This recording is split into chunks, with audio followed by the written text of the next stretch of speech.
ओम नमः शिवाय, हर हर महादेव, जय महाकाल। कैसे हैं सब लोग? मेरे देव आदिदेव महादेव जी की कृपा सदैव आप भक्तों पर यूं ही बनी रहे, आपकी सारी मनोकामनाएं पूरी हो, यही मैं महादेव जी से प्रार्थना करता हूं। देखिए, आज का जो ये वीडियो है ना, बहुत ही ज्यादा विशेष तो होगा ही, क्योंकि कल के दिन से श्राद्ध पक्ष की शुरुआत भी हो रही है। साथ ही साथ श्राद्ध पक्ष के पहले दिन ही पड़ रही है पूर्णिमा की रात्रि।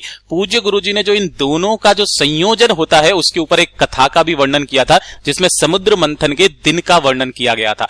पूज्य गुरुजी ने इस दिन का बहुत ही बड़ा महत्व बताया है कि अगर आपकी कोई मनोकामना, कोई विश काफी समय से पूरी नहीं हो रही है, उपाय करते करते थक चुके हो, आपके घर में कलेश रहता है, सुख शांति समृद्धि नहीं है, धन नहीं आ रहा है, बहुत ज्यादा दुख है, तकलीफ है, कष्ट है, बीमारियों ने घेरा हुआ है ना, तो मात्र आपको छोटा सा उपाय करना है, एक अखंड अक्षत वाला उपाय चंद्रमौली महादेव जी के नाम से, और आपकी सारी मनोकामनाएं पूरी जरूर होगी। पूज्य गुरुजी की कथा से सुन करके और समझ करके पूरे उपाय को बड़े ही विस्तार से बताऊंगा, परंतु उससे पहले आप सबसे एक छोटी सी गुजारिश करूंगा कि जो लोग पहली बार आए हैं, चैनल को जरूर सब्सक्राइब कीजिएगा और वीडियो को लाइक करके महादेव जी का कोई सा भी प्यारा नाम कमेंट बॉक्स में लिखना मत भूलिएगा। इस पूरे वीडियो के अंदर हम लोग 4 महा उपाय के बारे में बात करेंगे, जो कि आपकी अलग अलग मनोकामना पूर्ति के लिए सिद्ध होंगे। बीमारी के लिए, धन के लिए, किसी भी तरीके की बीमारियां, जो कि अंदरूनी बीमारियां जिन्हें डॉक्टर भी नहीं पकड़ सकता है, वो वाली भी। ठीक है, तो पूरे वीडियो को ध्यान से सुनना, समझने की कोशिश करना। लेकिन साथ ही साथ मैं आपको एक और बात बता देता हूं, श्राद्ध पक्ष के अंदर पितरों के लिए क्या क्या उपाय किए जाते हैं, पितृ पक्ष में यानी कि श्राद्ध पक्ष में क्या उपाय करने हैं, उनके वीडियो में पहले ही डाल चुका हूं। अगर आपने अभी तक नहीं देखा है, किस तरीके से भोग लगाना है, क्या क्रम रखना है, किस तरीके से आपको कार्य करना है ताकि आपके पितृ देवता खुश हो, और जिस घर के पितृ देवता खुश है ना, उन्हें ये कोई उपाय करने की जरूरत ही नहीं लगती है, उनके सारे काम अपने आप ही बनते चले जाते हैं। ठीक है ना, तो उन वीडियो को जरूर देखना। देखिए, सबसे पहले बात कर लेते हैं पहले वाले उपाय की तरफ। पहला वाला जो उपाय है ना, ये है आपकी मनोकामना पूर्ति के लिए। आपके हृदय की जो भी कामना है, वो अगर आपकी पूरी नहीं हो रही है ना, पूर्णिमा के दिन इस उपाय को करना। कैसे करना है? आपको लेना होगा मात्र एक चावल का दाना, जो कि मैंने आपको बोला अखंड अक्षत लेना है। इसे अक्षत भी कहा जाता है, जो कहीं से भी खंडित ना हो, ऐसा एक चावल का दाना मात्र आपको लेना है। ठीक है, दूसरे नंबर पर चाहिए होगी आपको बेलपत्र। ठीक है ना, अब कितनी बेलपत्र चाहिए, तो वो भी आपको एक चाहिए। ध्यान रखना, ये भी कहीं से खंडित ना हो, नीचे का डूट होना चाहिए, ये गणमान्य का स्थान होता है। और अगर आपको ऐसी बेलपत्र नहीं मिलती है ना, तो आप शिवलिंग से उठा करके उसे धो करके काम में ले लेना, इसे भी आप चढ़ा सकते हो। बेलपत्र कभी भी बासी नहीं होता है, ये चीज ध्यान रख लेना। ठीक है, तो एक बेलपत्र ले लेना और एक लोटा लेना शुद्ध जल अपने घर का, है ना। ध्यान रखना, अपने ही घर का लेना और एकदम ताजा जल लेना। ऐसा नहीं है 2-4 दिन पुराना आप जल ले रहे हो। तांबे का लोटा, एक लोटा शुद्ध जल, और साथ ही साथ एक दीपक आपको तैयार करना है। किसका? गाय माता के घी का। गाय का घी इसके अंदर भर देना और साथ ही साथ बत्ती लगाओगे गोल। ठीक है, ये लगा दी, गोल बाती लगा दी। अब इन्हीं सभी सामग्रियों को लेकर के पहुंचना होगा आपको पूर्णिमा के दिन। किस दिन जाना है? पूर्णिमा के दिन। लेकिन जाना किस समय है, ये चीज ध्यान रखना। गुरुदेव ने वैसे तो कथा में बताया था कि इसे पूर्णिमा की रात्रि को किया जाता है ना। तो जब वो कथा में बता रहे थे ना, तो पूर्णिमा की रात्रि को कई बार ऐसा होता है, काफी सारे मंदिर बंद हो जाते हैं, खूब सारी कॉलोनी वगैरह में वो जा नहीं पाते हैं, तो एक सबसे अद्भुत जो समय है वो है प्रदोष काल का समय। आप तब भी जा सकते हो। कब? प्रदोष काल के समय, जो शाम का समय होता है, जब सूर्यास्त अस्त हो जाता है, उस समय पर आप जा सकते हो। ठीक है, प्रदोष काल में पहुंचना देव आदिदेव महादेव जी के मंदिर शिवलिंग के पास में। सबसे पहले जैसे ही आप जाओगे ना, तो यहां पड़ेगी चौखट। सबसे पहले आपको अपनी मनोकामना बोल करके चौखट के सीधे, जब आप अंदर घुसोगे तो आपका जो सीधा हाथ है ना, उस तरफ में आपको क्या कर देना है, उस गाय के घी का गोल बत्ती का दीपक अपनी कामना कह करके प्रज्वलित करके वहां चौखट पर लगा देना। और उसके बाद कहां जाओगे?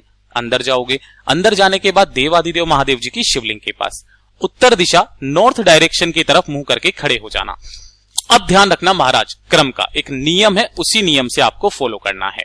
ठीक है, जब भी आप मनोकामना पूर्ति के लिए उपाय करते हो ना, एक लोटा शुद्ध जल मेरे देव आदिदेव महादेव जी को समर्पित करना।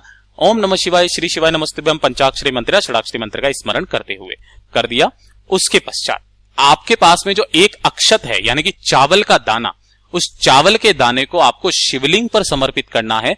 अपना नाम और गोत्र बोल करके, अपनी मनोकामना कह करके। किन महादेव जी के नाम से? चंद्रमौली महादेव जी के नाम से। चंद्रमौली महादेव जी के नाम से समर्पित करना। समर्पित कर दिया, और उसके पश्चात जो आपने एक बेलपत्र लिया है, इस बेलपत्र को चढ़ाने का एक क्रम है। जिस जगह पर ये तीनों पत्तियां जुड़ी हुई है ना, इस जगह से आपको पकड़ना है और आपको इसी अक्षत के ऊपर आपको समर्पित करना है। लेकिन नियम ध्यान रखना, जो डंडी रहेगी वो रहेगी आपकी तरफ। अगर आप इधर की तरफ में हो ना तो डंडी को इस बार आपकी तरफ रखना। हमेशा हम कहां पर रखते हैं, जलाधारी की तरफ, लेकिन इस वाले उपाय में आपको अपनी तरफ रखनी है। और जो बड़ी वाली पत्ती रहेगी ना वो रहेगी आपसे विपरीत दिशा में, चिकना वाला हिस्सा नीचे की तरफ, इसी अक्षत चावल के ऊपर समर्पित कर देना। अपना हाथ रखना, अपनी कामना बोलना और वापस घर के तरफ चले आ जाना। पूज्य गुरुजी का इतना अद्भुत उपाय है, मात्र जो व्यक्ति पूर्णिमा के दिन इस उपाय को कर लेता है ना, बड़ी से बड़ी मनोकामना उसकी पूरी जरूर होती है।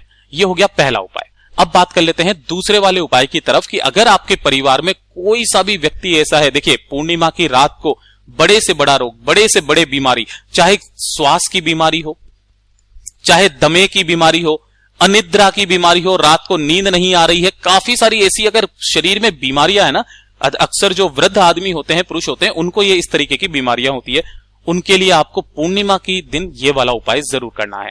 आपको क्या करना है, इस तरीके से लेने होंगे 5 पीपल के पत्ते। कितने? 5 पीपल के पत्ते लेना, धो लेना, अच्छे से खंडित नहीं होने चाहिए। इस तरीके के 5 पीपल के पत्ते लेना और थोड़ी सी बनाना खीर अपने घर पर। जो आप डालना चाहो वो डाल देना। कोशिश करना गाय माता के दूध की आप थोड़ी सी खीर बना सको, ठीक है ना। फिर आप क्या करना, एक प्लेट लेना, उस प्लेट के अंदर 5 पीपल के पत्ते पर थोड़ी थोड़ी सी खीर आपको यहां पर रख देनी है। क्या कर देना है, थोड़ी थोड़ी सी खीर आपको यहां पर रख देनी है। रख दी। अब इसी थाली को उठा करके रात्रि को जब चंद्रमा की रोशनी आपके घर की छत पर पड़ने लगे ना, इस प्लेट को उठा करके और यहां पर रख देना, ठीक है ना, ताकि चंद्रमा की रोशनी बराबर उन पीपल के पत्तों पर रखी हुई खीर पर पड़ सके, ठीक है। अब जब रात्रि के 12 बज जाएं, कितने बजे, रात्रि के 12 बजे, उस व्यक्ति को जिसको इन सभी तरीके की बीमारियां हैं ना, उस व्यक्ति को रात के 12 बजे इन पीपल के पत्तों पर रखी हुई खीर को खिला देना है।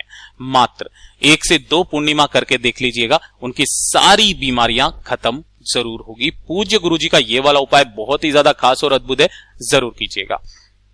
बात कर लेते हैं तीसरे वाले उपाय की तरफ। अगर आपके परिवार में कोई भी ऐसा सदस्य है, मैं तो ये जानता हूं कि हर एक परिवार में कोई ना कोई ऐसा सदस्य जरूर होगा जिसके आंखों की प्रॉब्लम है ना। आजकल तो छोटे छोटे बच्चों के चश्मे लग जाते हैं, मोबाइल ज्यादा देखते हैं या टीवी ज्यादा देखते हैं तो आंखों में प्रॉब्लम होने लग जाती है। काफी सारे बड़े बूढ़े लोग हैं जिनकी आंखों में प्रॉब्लम है, ढंग से देख नहीं पा रहे हैं, मोटे चश्मे लगे हुए हैं, आंखों की बहुत सारी समस्या। अगर इस तरीके की समस्या है ना, तो पूर्णिमा की रात्रि को एक बार इस उपाय को करके देख लीजिएगा।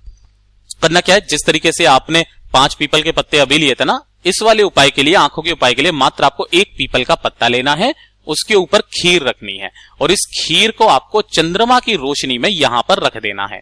किस दिन? पूर्णिमा के दिन रात्रि को, अपने घर की छत पर ही, ठीक है। जो भी व्यक्ति है ना, उस व्यक्ति को बोलना कि वो 5 से 7 मिनट तक लगातार नैन मिलाए, किससे? चंद्र देवता जी से, चंद्रमौली महादेव जी के नाम से।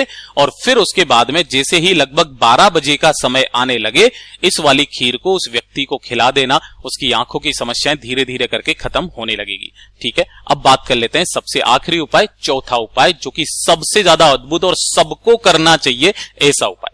ध्यान से सुनना। अगर आपके घर में किसी भी व्यक्ति को इस तरीके की समस्या है कि उसके दाद, खाज, खुजली, स्किन पर कहीं से भी स्किन की कोई सी भी समस्या हो, चाहे वो इस तरीके से काले दाग, धब्बे कोहनी के पास और ऐसे पड़ जाते हैं ना, महंगी महंगी दवाइयां लेते हैं फिर भी कोई असर नहीं होता है, या फिर आपके परिवार में किसी भी व्यक्ति को इस तरीके से गांठ लगने की वो बीमारी है, या किसी के भी गांठ हो चुकी है शरीर में, है ना, तो उसके लिए पूर्णिमा के दिन इस उपाय को किया जाता है। कैसे करना है, ध्यान से सुनना।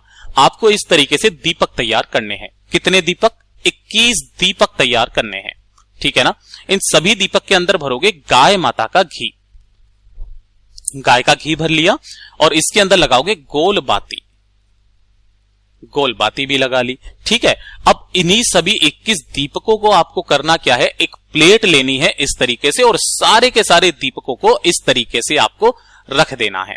रात्रि के समय जब चंद्रमा की रोशनी पड़े तो चंद्रमौली महादेव जी के नाम से इस प्लेट को ऊपर लेकर के जाना, सभी दीपकों में रखी हुई जो भी दीपक है ना, उन्हें प्रज्वलित कर देना और प्रज्वलित कर देने के पश्चात आपको एक प्लेट एक्स्ट्रा और लेकर के जानी है। चंद्रमा की रोशनी जब इस पर गिरेगी और साथ ही साथ जो आप दूसरी प्लेट लेकर के गए हो वो इसके ऊपर लगा देना। ऊपर लगाओगे तो क्या होगा, इसकी कालोच यहां पर धीरे धीरे करके इकट्ठा होने लगेगी इस प्लेट के नीचे, काफी सारी 21 दीपक की कालोच, ठीक है। इस कालोज को आपको क्या करना है, किसी भी एक डिब्बी में इकट्ठा कर लेना है। जो ये काला कालापन है ना, किसी भी डिब्बी में इकट्ठा कर लेना। उसके अंदर क्या मिलाओगे, गाय माता का घी, गाय का घी। तो ये क्या बन जाएगा, एक तरीके का काजल बन जाएगा, है ना। यही वाला जो काजल बना है ना, 21 दियों की कालोज का काजल, जो भी व्यक्ति के ये वाली समस्या है, दांत खाज खुजली की, या फिर काले दाग धब्बों की, या फिर आंखों के नीचे काले दाग धब्बे पड़ जाते हैं, डार्क सर्कल हो जाते हैं, या शरीर में गठान है, नहाने के आधे घंटे पहले ओम नमः शिवाय मंत्र का स्मरण करके इन स्थानों पर लगा लेना है और उसके बाद में स्नान कर लेना है ना। आप एक बार इस उपाय को करके देख लीजिएगा, अगली पूर्णिमा तक आपके खत्म हो जाएगा। इतना अद्भुत उपाय है, लेकिन आपको डेली यही काम करना है। ऐसा नहीं है एक ही दिन में आप सारा का सारा लगा दोगे, थोड़ा सा आज लगा, कल लगा लेना, जैसे कल करोगे परसों लगा लेना, नहा लेना, फिर उसके दूसरे दिन भी इसी तरीके से लगा करके नहा लेना। इस तरीके से आप डेली नहाना स्टार्ट कर दीजिए, कुछ ही दिनों में आपको इसका असर दिखाई देने लग जाएगा। पूज्य गुरुजी के ये सभी उपाय बहुत ही ज्यादा खास और विशेष हैं, जरूर कीजिएगा। अगर वीडियो पसंद आया हो तो लाइक जरूर करना, साथ ही साथ चैनल को सब्सक्राइब जरूर कीजिएगा। मैं मिलता हूं आपसे अगले वीडियो में, तब तक के लिए ओम नमः शिवाय, जय महाकाल।